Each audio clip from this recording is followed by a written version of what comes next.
What's going on there, YouTube? Back in the scale garage. I'm looking at the number 3 build.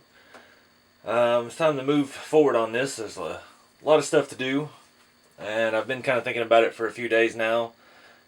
And I went ahead and earlier today I was out here brainstorming, and I trimmed the body a little bit bigger and higher around the rear axle so it sets lower, because I need the body further down on the frame because we don't have any suspension in it yet. We've just got the axles hung out in the front and the rear. But so trying to get the body flush on the ground, which have gotten pretty close here.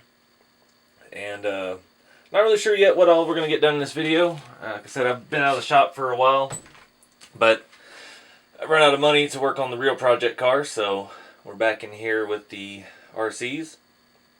I am considering some different tires and wheels for this. I don't know. I kind of like what Cyanide Tube's doing. He's got the 1.7 Steelies, and he's using semi-truck tires. And get a little bit more rubber on there. I'm not sure how I feel. I'm just not a fan of 1.9s. I don't know why. Most of my rigs are 1.5, 1.55s, 1.7s. I don't know. These, I think, may just be a little too flashy for what I'm going after. I've got these 1.9s that the tread's too aggressive, but you can see I've weathered those wheels. That's more of the look that I'm thinking about. But I don't know. I don't have any money right now to buy any different tires and wheels, so that's for later. For now, we're going to move on, and I'm not really sure where we're going to start. So going to have to change where the body is mounted, since I've lowered the body over the frame, so I've messed up my rear mounting holes that I've drilled already. It's not a big deal. I mean, it's a rat rod. It's going to have holes in it. I can fill them if I want. I can do whatever with them. We can rust over it later.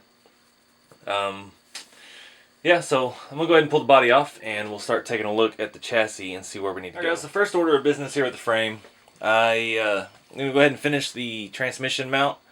I've cut a piece of steel stock, flat bar, and I'm going to mount that. It's going to be very similar to the way I did the number 1, since there are no mounting holes on the bottom of the transmission. We're just going to set the transmission on it, and then we'll use some thinner sheet metal and bolt it down to that. I'm not going to go to that level just yet, because I'm thinking about incorporating that sheet metal as the transmission tunnel.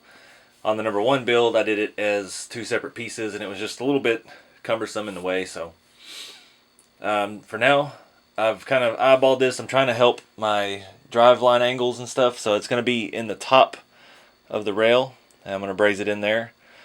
I've got my transmission where it'll pivot, so now I can eyeball it, get it right up against the base of the transmission.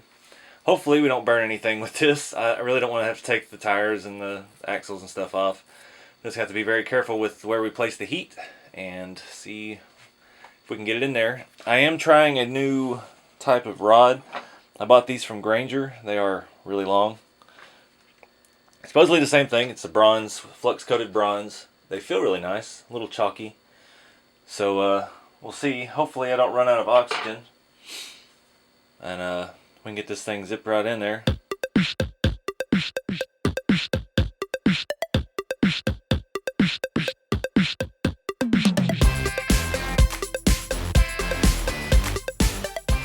Alright guys, so the brazing is cooling down. This was if you've seen the video, I got the big lot of things from Nightcrawler's 3D. He sent me this, was one of his first attempts at resin casting of the two-door sedan body. And had a few defects, not a big deal. So I've been tinkering with it. You see I've sectioned it down a little bit. I don't know if I'm going to use it for anything just yet. I just figured I would do something different with it and see what it looked like. I'm not really digging this chassis with this body, being as I've taken about a ½ an inch off the bottom. Just about ½ an inch, yeah. Maybe a little bit more. And I had to notch it pretty big in the rear so the axle could stick through. But maybe on a future build we can make something out of this. But I figured I'd just throw that on here while I'm jacking around. So yeah, let me get this thing off of here and we'll see what's next. Alright, so next up, I'm looking at the rear suspension. I've been trying really hard. It's kind of what stalled this build. So I've been trying real hard to overcomplicate it. I wanted to do a trick cantilever setup, but I don't know. You just kind of got to follow the flow of the build. And this thing's just not lending itself to over complexity. It's kind of straightforward. It's going to be simple. So here's what I'm thinking. I've got these stock RC 4-wheel drive shock hoops, and I've got these new, I don't know what, off-brand shocks, and I think I'm just going to do them like that. I'm going to mount the hoops on the frame, and that'll fit perfect with the axle and tuck just inside the body.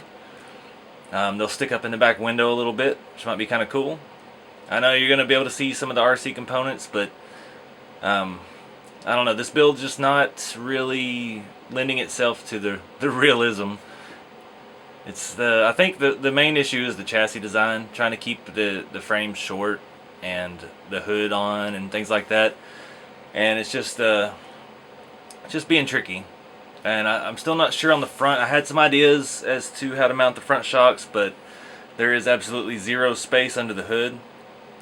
So like the frame rails, let me flip it around. The frame rails here are right against the hood. So most of my mounting points here are just outside of that, and I don't need but just a little bit of travel, so it's going to be a challenge. I've got about 3/4 of an inch above the rails under the hood. Not quite, maybe a little bit more than that, but not quite an inch. So the shocks in the front are going to be, they're going to have to be inboard, and I'm going to have to braze in something to mount them to. And we'll look at that next. But I'm going to go ahead on the rear, and I'm going to mount these RC 4-wheel drive shock hoops. If I can get this to focus. It's probably as good as it's going to get. They're going to be about here.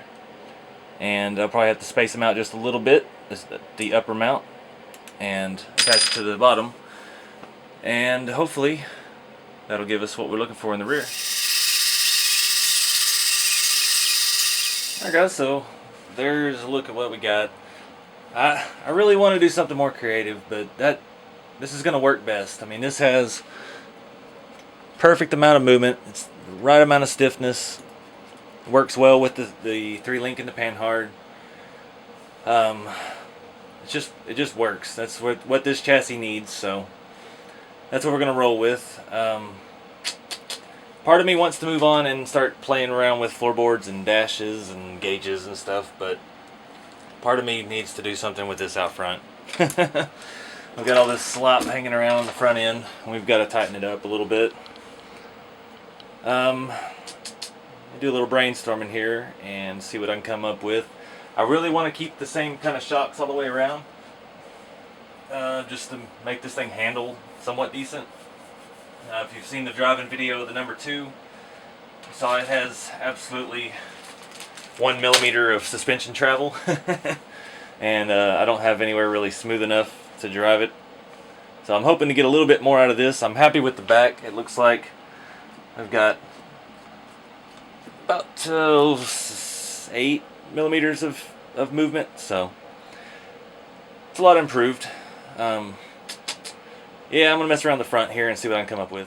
Alright guys, so I was about to mount my front shock mount that I just fabbed up. This nice little piece of angled steel here. But I ran out of oxygen on my torch, so let me see if I can weld it. I know it's not going to look as good. The brazing is able to be a little bit more precise at this scale, but I really want to get this done. I didn't want to leave this a half roller tonight, so let me get my welder out and see if I can make it happen. Alright guys, so I got it in. I really would rather have brazed that. The welding got kind of hot. Frame is a little tweaked, but we're just going to have to make do. It's the middle of the night, so I can't get any another oxygen tank. And it's already done. Doesn't look as good as the braze would have, but mounted my shocks up. The main problem I've been having with this chassis is that the big step in the front it kind of made it hard to keep everything square. And looking back, I probably should have done it more like a real frame build and taken the rails and tacked them to a flat, thick piece of metal, as I kind of did other cross members and things like this. But I mean, it's a rat rod. It's not going to be perfect. I don't try to achieve perfection because for me it's impossible. So made quite a lot of progress though. If you can see here, I mean, we've got about the same in the back and the front, about 5 to 8 millimeters of suspension travel. Yeah, let me put the body back on. We'll go ahead and throw some bolts in it and see what it looks like. Like I mentioned earlier, I may have to re-drill holes for the rear body mounts to bring them down a little bit, since I clearanced the body more. We're trying to get it to set level with the bottom of the chassis right here. But I don't know. I'm gonna mock it up. Let's see what we got. All right, guys. So that's the body mounted in the original spot, and it actually works pretty well.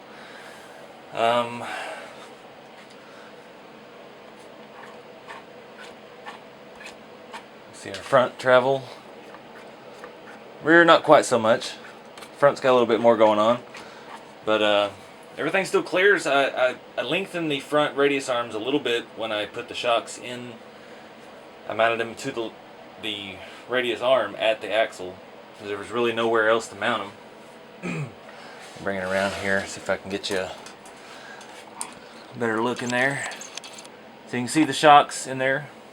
It's a little crooked. My rear shock mount is off just a hair. I'm gonna have to bring that hole out just a little bit. I hate that. Luckily my front mount, now you can kind of see that bar looks crooked, but that is the bar. Because I didn't drill the holes prior to cutting the frame in half, so the left side hole got a little bit lower.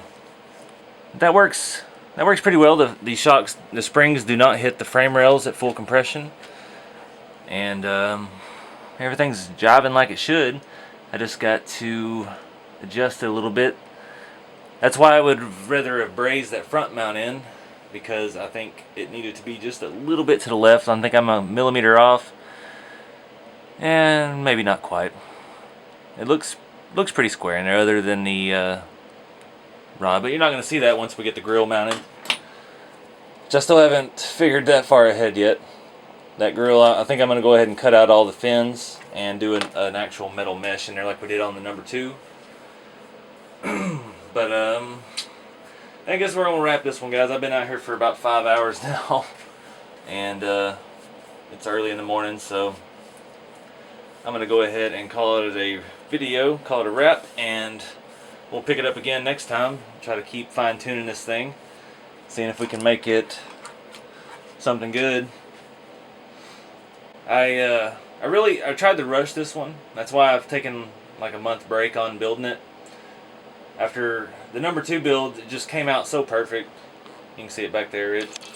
That thing just, it was magic the way it all worked out. I mean, the original idea, the dimensions and things that I came up with the first try were perfect. So I was trying to just snowball from that into this build, and it didn't work out quite so well. I was just thought I could do the exact same thing, but shape different chassis design, and you know, live and learn. So I think we got to work on lowering the front suspension a little bit. I think it needs to be about there. I want to keep that rake, but I don't know. I'm kind of over this build. I've got another idea in mind. I've been thinking ahead to a new project, but still waiting on some products and some things to happen. So I don't know. We'll just see where it takes us. I'm trying not to rush things, so I apologize if you got used to having 2 or 3 videos a week, but life got in the way, and I'm working on my real projects, and things just slow me down a little bit, but yeah. we'll keep going. I'm not done by any means, so see what we can make out of this thing just yet. And you can tell I'm not real happy with the progress. I'm kind of disappointed with the suspension so far, so we might end up redoing it. But we can't all be winners every video. We can't do it right every time. That's kind of what my channel's about, to show you the ups and the downs. I don't try to hide it when I screw something up. I'll show you I screwed it up, and we'll try to figure out how to overcome it together. But anyway, guys, I appreciate you watching, and if you're interested in this body, this is from Nightcrawlers 3D. You can find him on Instagram. He sells these, and the number 2 back there is from Awesome Designs. You can find him on Facebook. Both are friends with me on Facebook, so you can find them there as well. But some really good 3D designers, 3D printers. Me and Awesome, we've been working. We came up with these seats you saw in my last video, and he's got some more ideas in the works, and we've been kind of brainstorming some stuff, and just a really creative guy. We have a kind of similar mechanical ideology of how things should work and how things function. So we've been brainstorming some stuff together, and it's been pretty cool. So you can be sure to check out Awesome Designs Shapeways store. And the video I did with these seats, there's a link to them. You can buy that number 2 truck cab back there, and the seats, and some new stuff he's been popping out. But anyway, guys, thank you, and I'll see you on the next video.